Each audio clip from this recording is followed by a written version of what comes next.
Warframe celebrates its 7th anniversary, and Valorant will have no loot boxes. All that and more. My name is Ethos, and this is Free to Play Weekly. First off in the news this week, 7 years since its official launch and Warframe is still going strong. Of course, Digital Extremes is ready to celebrate that little milestone with some 7th anniversary festivities.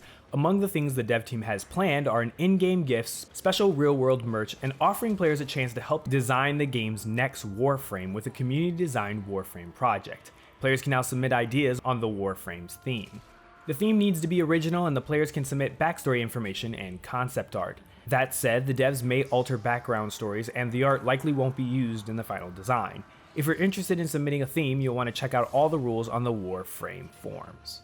Do you remember the introduction of Apex Legends' newest character, James the Forge McCormick, back in January? If you didn't, don't be alarmed. He wasn't around for very long. Forge was introduced in a video clip and then was killed off before getting into the game by a character who actually made it into the game, Revenant. That left some people scratching their heads as to just what was the plan with Forge, and last week, Respawn Entertainment spilled the beans the way Revenant spilled Forge's blood.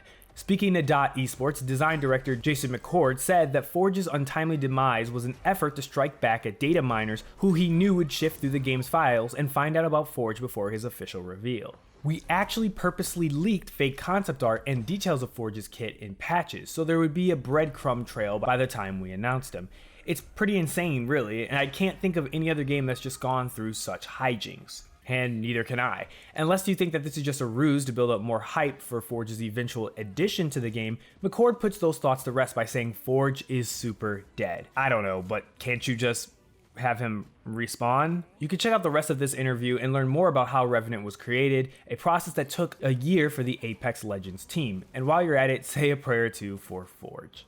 When announcing a free-to-play game, it's important to make clear what your game is and how it will play. Nearly as important is communicating effectively about how your cash shop will work, and doing so quickly so interested players won't assume the worst and their stories spread before you can establish your own narrative. Valorant was just announced a week ago, and Riot Games is already, thankfully, talking to Polygon about how monetization will work. On the surface, it seems good. Weapon skins and sprays will have no effect on gameplay and can be purchased directly or earned through the Battle Pass. The weapon skins will be upgradable, one of a couple of different progression systems the game will have, according to executive producer Anna Donlan. Interestingly, there won't be character skins, at least initially. Donlan explained that was the case because all the characters have the same hitbox and are meant to be instantly recognizable. They might be added later if there's absolutely nothing that impacts gameplay. As someone who's played a lot of Overwatch and its multitude of skins that come with it, it is, in my opinion, that really the skins don't really hamper my ability or many other players' abilities to identify characters, due to additional things like sound effects and voice lines. So that is a little disappointing to hear initially, but it'll probably change in the near future. Now, what I'm not disappointed by, however, is Riot's decision to exclude purchasable loot boxes from Valorant. All 4 pay skins will be direct purchase, Polygon states, likely paraphrasing Donlan. That's really good news. It's a decision that every in-game development team should probably lean towards to future-proof itself against the possibility of future regulation, whether from internal or external factors. And speaking of those factors, Australia has joined the party as the latest nation that has embarked on the road of regulating loot boxes in video games. The Protecting the Age of Innocence report has an exceedingly banal title, but recommends that the country lay out options for restricting access to loot boxes in video games, including through the use of age verification. While the report acknowledges that loot boxes are not legally defined as gambling under the country's Interactive Gambling Act of 2001, loot boxes can still act as a gateway to problem gambling and associated harms later in life, and that is mentioned as a concern in the community. It also recommends that there will be tighter restrictions and warnings on video games that include microtransactions, such as loot boxes and skins, thus bringing up the notion of age-related restrictions even for non-random loot. As has been the case countless times in the UK and elsewhere, this report is merely a set of recommendations that its authors likely hope will lead to an eventual governmental action. In the case of Australia, which has been notoriously restrictive in its handling of mature video games, I'd say that they've got a better than an average chance of actually completing that goal. And finally, Bungie issued a statement last week regarding the impact of the COVID-19 coronavirus would have on its game development.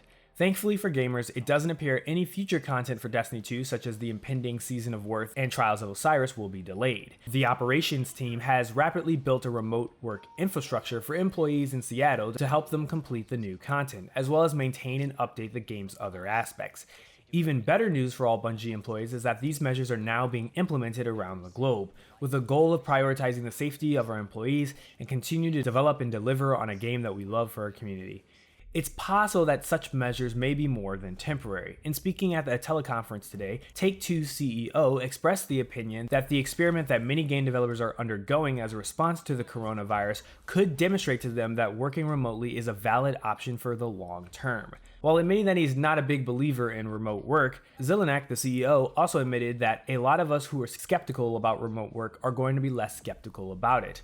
If studios and their employees become accustomed to it, remote work may be a long-lasting change that companies will adopt. A running joke I've seen around the internet is how tech companies marvel at how the internet makes everything, gaming, banking, entertainment, and so on, possible from anywhere in the world, and yet it requires all of its employees to be physically located in a small, densely packed part of San Francisco.